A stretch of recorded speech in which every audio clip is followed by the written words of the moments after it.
Yay! Oh, let's look at the. Oh, look at those numbers.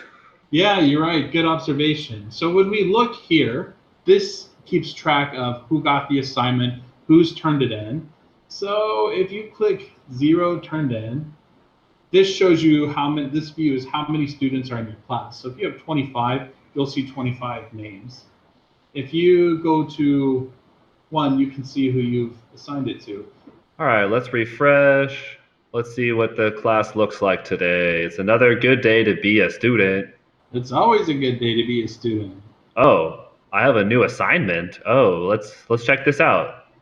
Oh no, Please please write a 400 word essay on Midwestern accented English.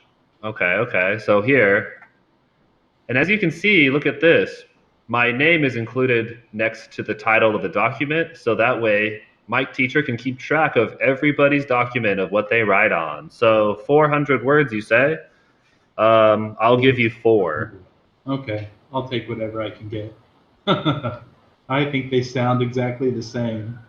All right, so now it's, as you see here, save to drive. It's already saved, and now I can quit here, and I've written down on my document. Let's turn it in. Yeah, I'm ready to go. Let's go. Woohoo! My homework is done. Okay, we're back in Mike's classroom. Let's see. Teacher Mike wakes up and let's see what his inbox looks like. Okay, so I go to classwork. Ooh, one student has turned in the assignment. I Let's find click out that who. number one. That would be Mr. Ian Schneider. Aha. So he turned it in. I'm going to click it to go into the assignment. Let's see what he did here. This is not 400 words. Okay, there are two things that you can do. So as you open this up, you notice that when I highlight this, I get a plus symbol right here. That means I can add a comment.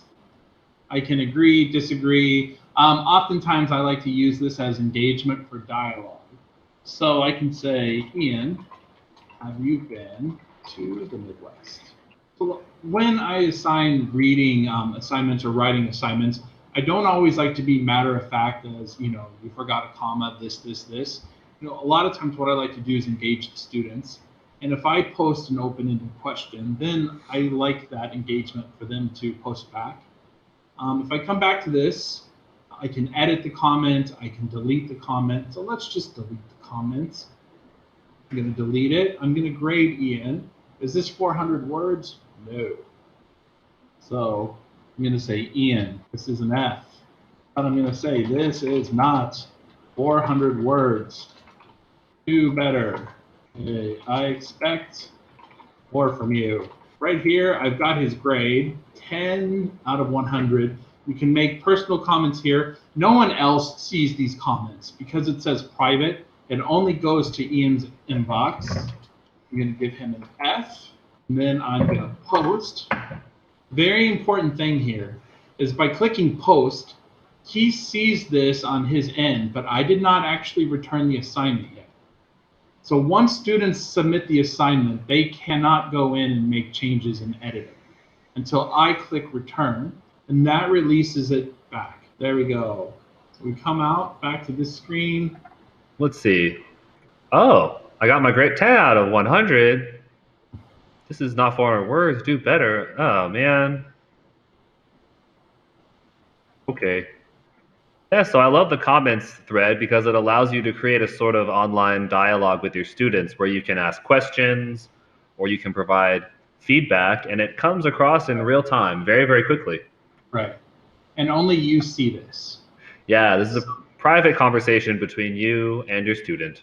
Oh, I hope that you found that helpful today. I had a good time being your student. Mike, did you have a good time being a teacher today? I did. I did. This was really fun, and let's do this again, Ian. I always wrap my videos up the same way. I look forward to seeing you in the next class, and until then, cheers! Cheers. Thank you. See you soon.